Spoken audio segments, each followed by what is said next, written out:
Em sua carta à Igreja, Judas traz uma terrível advertência aos chamados, queridos em Deus Pai e guardados em Jesus Cristo. Senti a necessidade de vos escrever, exortando-vos a batalhar pela fé que de uma vez por todas foi entregue aos santos, pois certos homens se introduziram com dissimulação, homens ímpios que convertem em dissolução a graça de nosso Deus e negam o nosso único soberano e Senhor Jesus Cristo. Judas 1:4. Judas está nos prevenindo de que falsos profetas se infiltrarão na casa de Deus, com um objetivo em mente: converter em dissolução a graça do Senhor. Ele está dizendo: Satanás está enviando uma falsa doutrina para ser infiltrada na igreja, e ela virá através de pastores, mestres e evangelistas. Eles pregarão a graça de Deus e sutilmente vão distorcê-la como manipulação, até que finalmente produza dissolução no povo de Deus. Para captarmos inteiramente a seriedade da exortação de Judas, precisamos entender o significado de dissolução. Este termo engloba todos os meios possíveis de pecado. Literalmente, dissolução quer dizer falta de disciplina moral, ausência de respeito por padrões morais aceitáveis.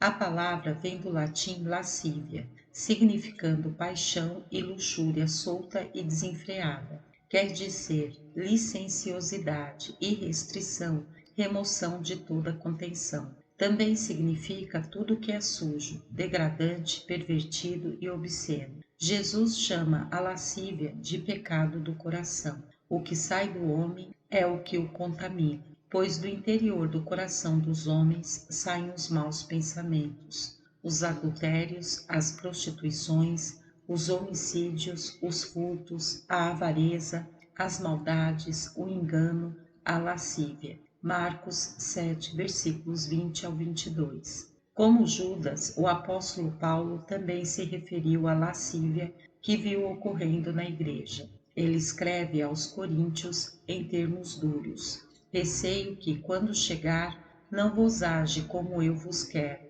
e chore por muitos daqueles que dantes pecaram, e não se arrependeram da impureza, prostituição e lascívia que cometeram. 2 Coríntios 12, versículos 20 ao 21.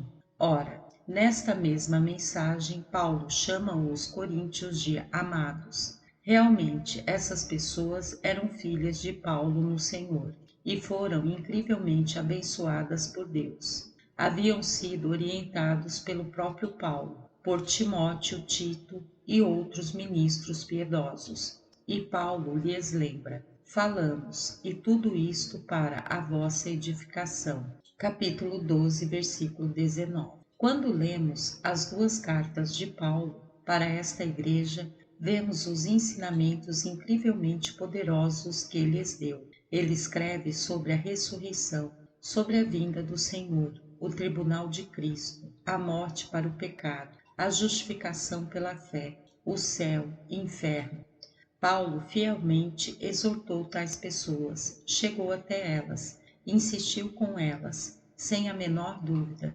Nenhum outro corpo de crentes foi pastoreado com tanto amor, apresentado a verdade com tanta convicção e tão edificado pelo Evangelho da Graça. Ainda mais, os coríntios foram abençoados além dos ensinamentos de Paulo. Experimentaram movimentos e operações poderosas do Espírito Santo em seu meio, e a eles foram concedidos muitos dons espirituais, incluindo cura, profecias, línguas, interpretação, revelações divinas. Essa igreja flamejava como corpo vibrante e profético. Contudo, incrivelmente, alguns destes mesmos crentes abençoados continuavam vivendo em imoralidade. Paulo acusa muitos deles de serem lascivos. Capítulo 12, versículo 21.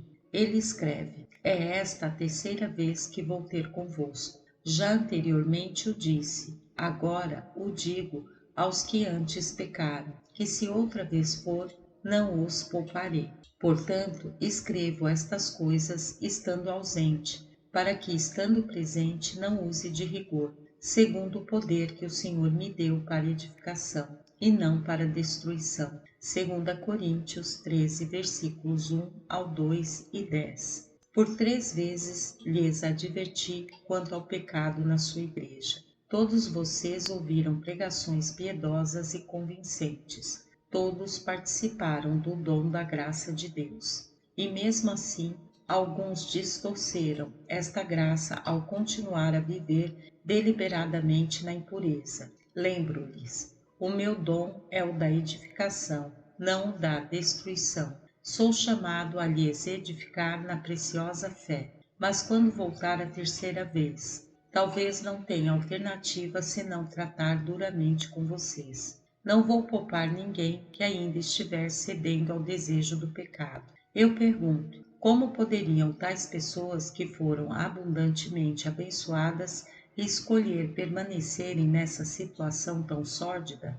Do mundo se espera lascívia, abertura total à luxúria, mas não do povo de Deus. É evidente, porém, que este pecado tinha crescido a níveis alarmantes na casa de Deus. Podemos fazer esta pergunta quanto à igreja de hoje. Todo domingo, pessoas que se declaram cristãs se reúnem na casa de Deus para adorar, ouvir sua palavra e desfrutar de comunhão. Contudo, muitas destas mesmas pessoas de aspecto santificado levam vidas cheias de luxúria. Vivem em fornicação, mantêm casos extraconjugais, alimentam o vício da pornografia. Diga-me, como pode um crente que recebeu luz continuar fazendo estas coisas? Primeiro, consideremos a profecia de Apocalipse 12. Somos informados de que um diabo furioso invadirá a terra nos últimos dias para seduzir o povo de Deus. O diabo desceu a voz e tem grande ira, sabendo que pouco tempo lhe resta. Quando o dragão se viu lançado na terra, perseguiu a mulher que dera à luz o filho varão. Então a serpente lançou da sua boca atrás da mulher água como um rio, a fim de fazer com que ela fosse arrebatada pela corrente. Apocalipse 12, versículos 12 ao 15. Esta passagem descreve o ataque de Satanás contra a igreja nestes últimos dias. O diabo vai vomitar uma inundação de imundície tão ampla e poderosa que levará até mesmo muitos dos eleitos de Deus. Paulo diz aos coríntios que isso já estava ocorrendo entre eles, pois muitos já haviam sido levados pela enchente satânica da lascívia. No momento, creio que a lascívia se tornou uma epidemia na igreja. De costa a costa, milhões de pessoas estão mergulhando na imundície erótica. Até no interior do país, nas montanhas, fazendas, lugarejos, pessoas de todas as cidades estão alimentando a alma com obscenidades. Isto está sendo canalizado diretamente para dentro de seus lares via satélite. Essa corrente de sujeira está se infiltrando tanto que até avós idosos estão cedendo. Profetizei este fenômeno em meu livro em 1974, chamado A Visão. Isto foi antes da invenção do videocassete, numa época que nem a palavra sexo podia ser usada na TV. Eu escrevi: como Satanás atormentará e enganará as pessoas escolhidas por Deus? Ele fará isto seduzindo a humanidade e criando um desmoronamento moral. Ele abrirá as comportas do inferno e buscará batizar o mundo na imundície erótica, no obsceno e na sensualidade. Este desmanchamento moral superará tudo que a mente humana pode buscar. Espíritos demoníacos de luxúria já estão varrendo as nações, trazendo nudismo, perversão e uma inundação de imundícies. Há hoje um banho de sujeira chegando para atormentar a mente e a alma dos mais consagrados dos cristãos. A Bíblia diz que Ló era atormentado na alma dia e noite pelo que via e ouvia em Sodoma. Os cristãos em breve serão expostos a uma sujeira e a uma sensualidade tão violentas que será preciso se agarrar firmemente em Deus para sobreviver. Os que vigiam se prostrarão sobre seus rostos. Os que não entrarem na arca da segurança de Deus serão carregados por este dilúvio de lixo. As grandes redes de TV serão pegas por esse desmoronamento. Prevejo que os programas breve buscarão apresentar cenas com seios à mostra. O topless será a nova moda para os que tentam liberalizar a mídia. No começo, será feito com bom gosto, mas quando a comunidade artística juntar-se ao coro de aplausos por esse grande atalho à liberação, as comportas se abrirão e vai valer tudo. Até sacerdotes aplaudirão a nudez na TV, dizendo que é uma saudável evolução. O surpreendente é que os que se pronunciarem contra isso não serão ministros ou pessoas conhecidas como cristãos consagrados, porém serão os políticos e membros da própria Hollywood. Esteja avisado, em futuro não muito distante, os filmes pornográficos mais perniciosos e proibidos serão mostrados via cabo depois da meia-noite. A TV a cabo já é alvo dos traficantes de pornografia em algumas grandes cidades dos Estados Unidos, do Canadá e da Europa. Filmes proibidos para menores estão à disposição em alguns hotéis. Eles vêm da Suécia, da Dinamarca e dos Estados Unidos. Estes filmes bis projetarão nudismo, relações sexuais, homossexualismo, perversão com animais e sadismo. As pessoas pagarão para que estes filmes eróticos sejam lançados diretamente nas salas de suas casas. O pagamento será feito através de uma conexão eletrônica, projetada diretamente para as casas, e nossos lares serão chamados Palácios do Prazer. Escrevi isso há décadas atrás. Não só tudo isso está acontecendo, como já ninguém controla, mesmo na igreja. Mesmo assim, a maioria dos cristãos que ouvem esta mensagem provavelmente acham que isso não se aplica a eles. Eles se perguntam: por que direcionar esta mensagem a servos que não aceitam nenhum tipo de lascívia? Precisamos de edificação. Quero explicar por que faço esta advertência a crentes piedosos e consagrados. Essa não é uma advertência àqueles que sorrateiramente entram nos cinemas pornô ou alugam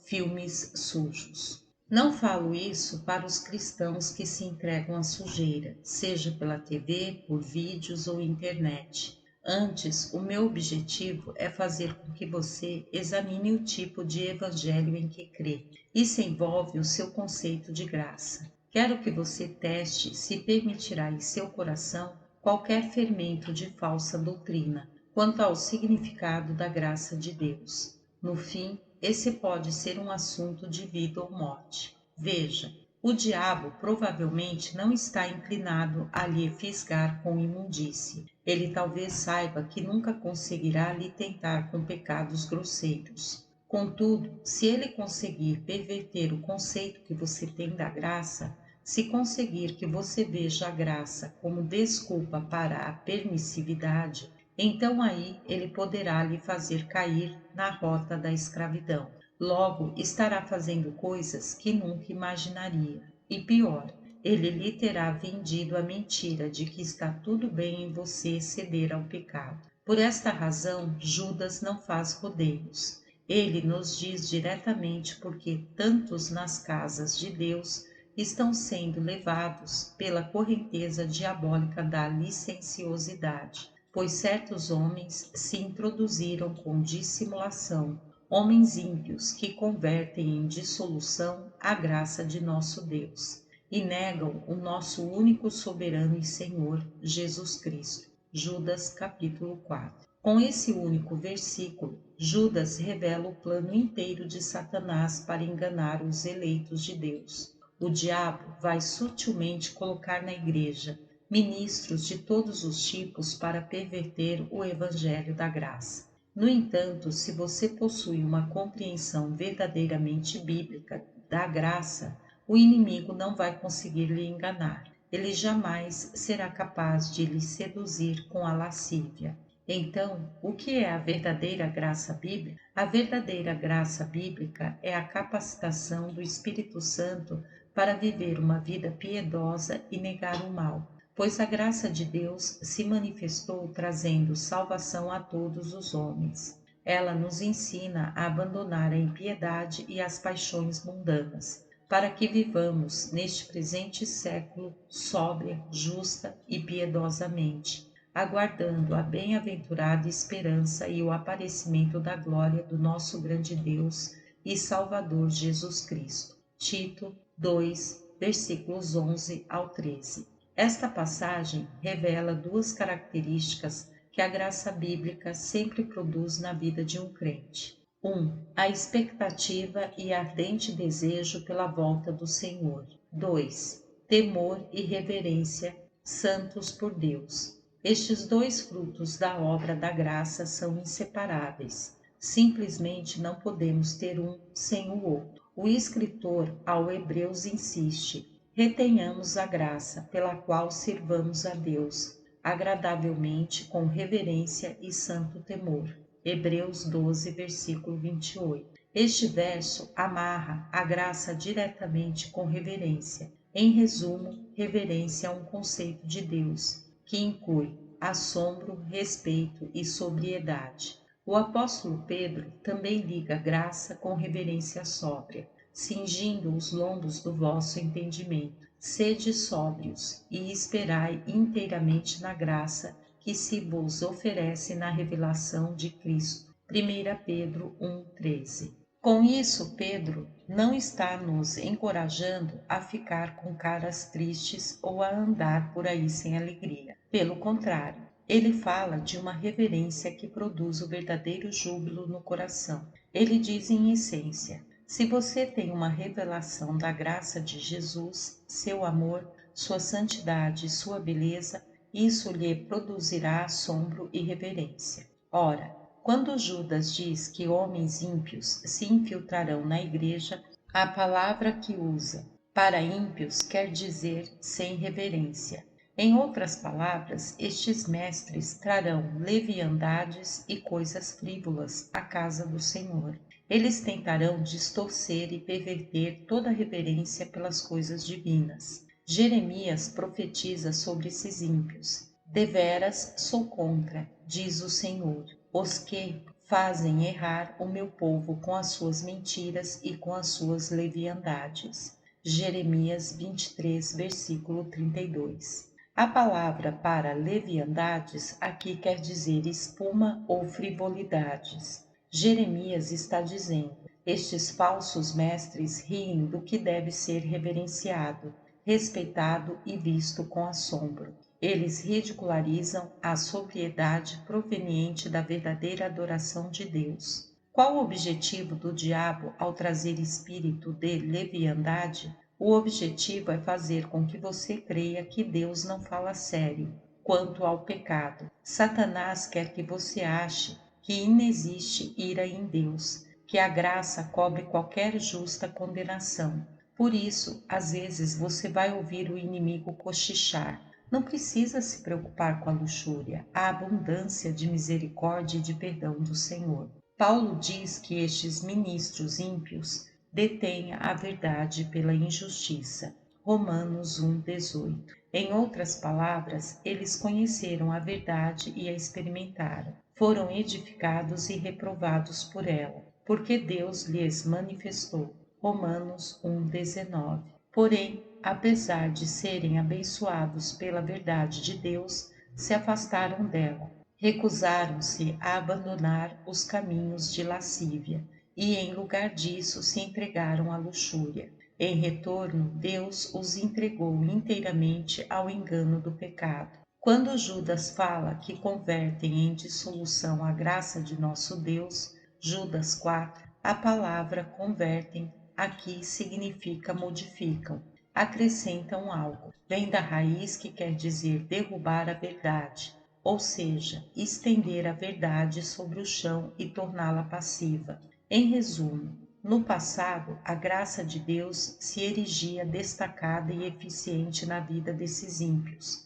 mas por não abandonarem o pecado, tornaram a verdade lisa e plana e pisaram sobre ela, removendo todo o seu significado e poder, como proclama Isaías. A verdade anda tropeçando pelas ruas, a verdade ausentou-se. Isaías 59, versículos 14 e 15. Vejo a verdade de Deus sendo tratada dessa maneira por toda a igreja atualmente. Há pouco assisti um vídeo pertencente a uma igreja do tipo que busca com superficialidades seus membros. Vídeo que mostrava o programa de David Letterman. O pastor listava as 10 maiores razões pelas quais os garotos se chateiam na igreja. Algumas das coisas que ele mencionava eram tão tolas, eram tão extremamente distanciadas do verdadeiro caráter de Cristo que não posso repeti-las.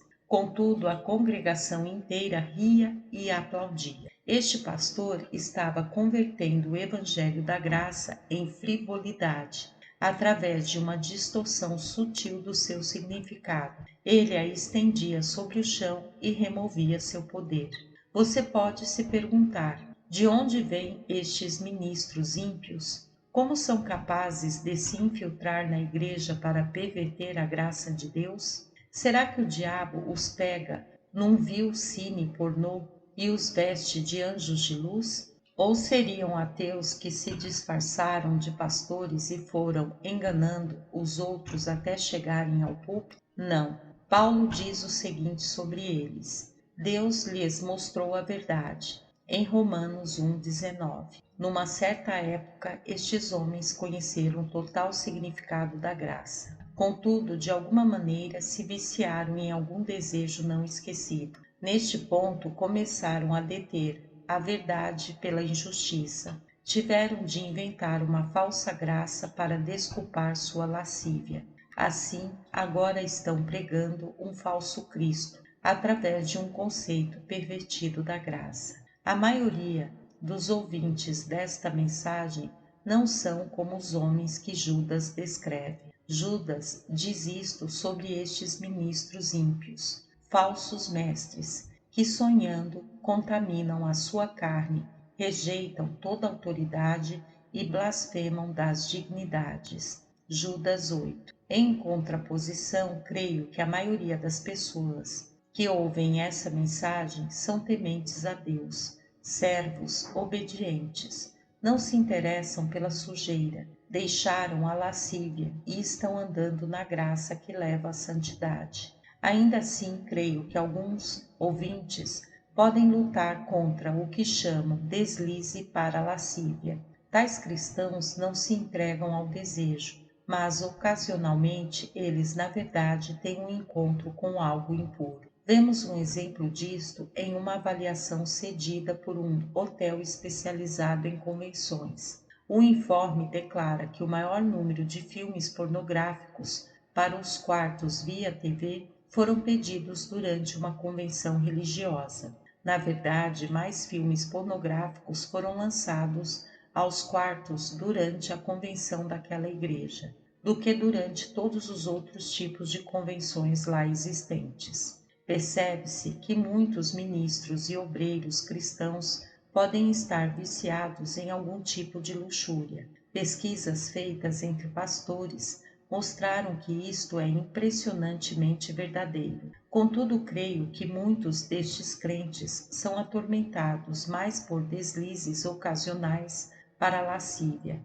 Toda vez após cederem ao desejo, estes servos batalhadores sentem o peso da culpa e se arrependem. Ainda mais, desejam muito se livrar destes erros ocasionais. Quero me dirigir a todos os cristãos deste tipo agora. Satanás compreende que você vai clamar a Deus toda vez que pecar, e ele sabe que você sempre receberá o perdão de Deus. Então, enquanto você ainda tiver certa medida do temor de Deus em seu coração, ele não poderá lhe obrigar a qualquer desejo sexual ou pecado. Como, então, o inimigo finalmente se apodera do povo de Deus? Como ele recruta os que conheceram a genuína graça, lhes arma com um evangelho falso e os envia às igrejas para tentar enganar os eleitos, a única maneira pela qual o diabo pode lhe prender a um pecado é vendendo-lhe uma mentira.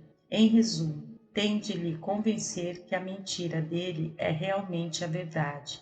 E ele faz isso em geral, persuadindo os cristãos de que podem manter-se seguros à verdade de Deus, enquanto ainda em pecado. Pode se opor perguntando: como Satanás conseguiria persuadir qualquer cristão sincero de que está tudo bem em pecar? Eu jamais acreditaria que Deus deixe passar ou desculpe meu pecado. Satanás vende sua mentira persuadindo os cristãos de que graça é simplesmente um rio infindável de perdão. Ele lhe sussurra: você pode continuar voltando para o pecado, enquanto continuar voltando para o altar. Jesus não disse que devemos perdoar os outros pelo menos 490 vezes? Com certeza, seu amoroso Salvador vai lhe perdoar muito mais vezes do que isso, enquanto tiver um coração arrependido e continuar chorando pelo pecado. Vai estar tudo bem para você. Você pode ceder ao desejo sexual 1000 vezes e ele livremente lhe perdoará todas as vezes. Isso soa tão perto da verdade. Em verdade, não há fim para o perdão de Deus para aqueles que vão a Ele com o coração genuinamente arrependido. Então, essa declaração verdadeiramente é 95% evangelho. Contudo, os outros 5% são veneno puro e finalmente vão destruir sua alma. Os 5% de mentira de Satanás em relação à graça é o fermento demoníaco que estraga todo o pão. Você acha que isso nunca vai acontecer comigo? Talvez você esteja pensando: frequento uma igreja onde um pastor piedoso prega uma palavra sólida e bíblica. Não conheço nenhum ministro que torça o evangelho da graça levando-o à permissividade. Os sermões que ouço são a respeito da graça da nova aliança e sobre a misericórdia de Deus pelos que lutam. Aprendi que, apesar de não ter poder em minha carne para vencer o pecado, o Espírito de Deus me capacita a obedecer sua palavra. Você captou uma verdade incrivelmente libertadora, transformadora de vidas. Mesmo assim, se Satanás lhe vir se desviar ocasionalmente para a lascívia, compreenderá que você tem uma tendência para esse pecado. Ele saberá que você não quer, na verdade, ser livre, ainda mais através do continuado pecado. Você lhe deu entrada para sua mente, e é exatamente assim que ele implantará uma mentira em você. Ele lhe injetará uma distorção única e mortal sobre a verdade, que soará mais ou menos assim: essa verdade não é uma maravilha de libertação? Em si, você não possui a capacidade para resistir ao pecado. Então Deus promete enviar o Espírito Santo para fazer por você o que você não pode fazer.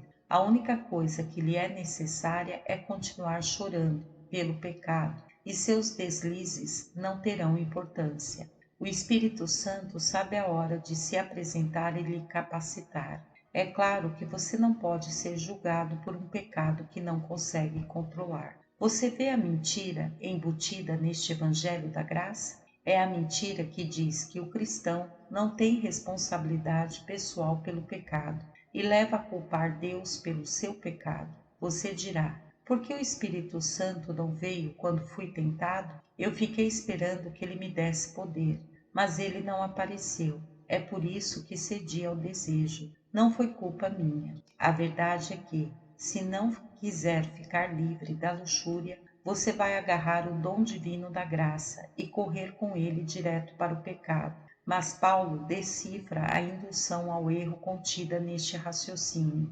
Permaneceremos no pecado para que a graça aumente? De modo nenhum. Romanos 6, versículos 1 e 2. Graças a Deus, Judas nos dá 3 salvaguardas contra as seduções das mentiras de Satanás em relação à graça. Judas diz: Mas vós, amados, edificando-vos sobre a vossa santíssima fé, orando no Espírito Santo, conservai-vos no amor de Deus, esperando a misericórdia de nosso Senhor Jesus Cristo para a vida eterna. Judas 20, versículo 21. Note 3 coisas neste verso. 1. Devemos edificar nossa fé. Como? Através do estudo diligente da Palavra de Deus. Contudo, a fé não vem só por ler a Bíblia, mas ouvindo ou fazendo o que lemos. Devemos ler a Palavra de Deus, aplicá-la ao coração e aceitar sua repreensão.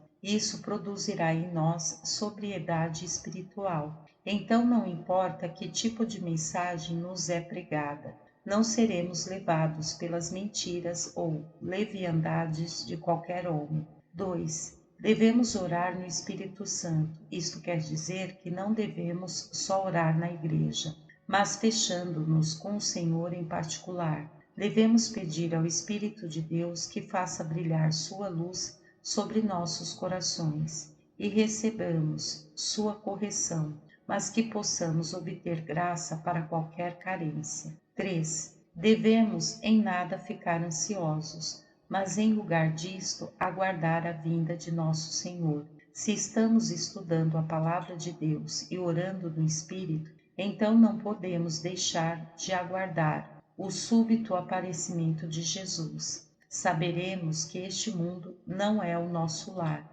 e aguardaremos a chegada de nosso Senhor para nós a qualquer momento. Se você estiver aplicando estas 3 salvaguardas, então entenderá a verdadeira graça e não será seduzido pela lascívia através de qualquer mensagem pervertida sobre a graça. Deus nos assegura em sua aliança: dar-vos-ei um coração novo, e porei dentro de vós um espírito novo, e farei que andeis nos meus estatutos, e guardeis os meus juízos e os observeis. Ezequiel 36, versículos 26 e 27. Deus jura por seu Espírito em nós, o qual nos dará poder para obedecermos tudo o que nosso Senhor nos exige. Mesmo assim, Deus amarra uma condição a esta promessa. Ele diz: Eu, o Senhor, o disse e o farei. Assim diz o Senhor Deus.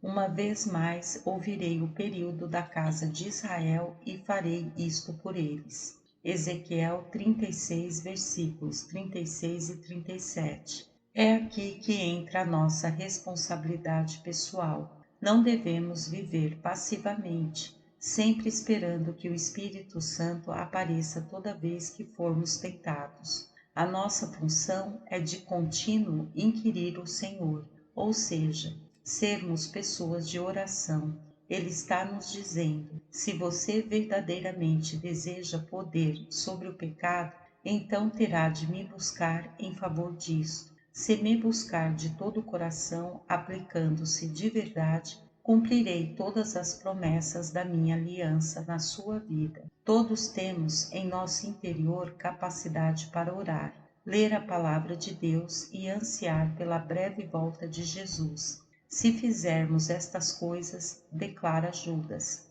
colheremos os benefícios desta prece. Ora, aquele que é poderoso para vos guardar de tropeçar e apresentar-vos jubilosos e imaculados diante de sua glória. Judas, capítulo 24. Amém. Graça e paz, irmãos.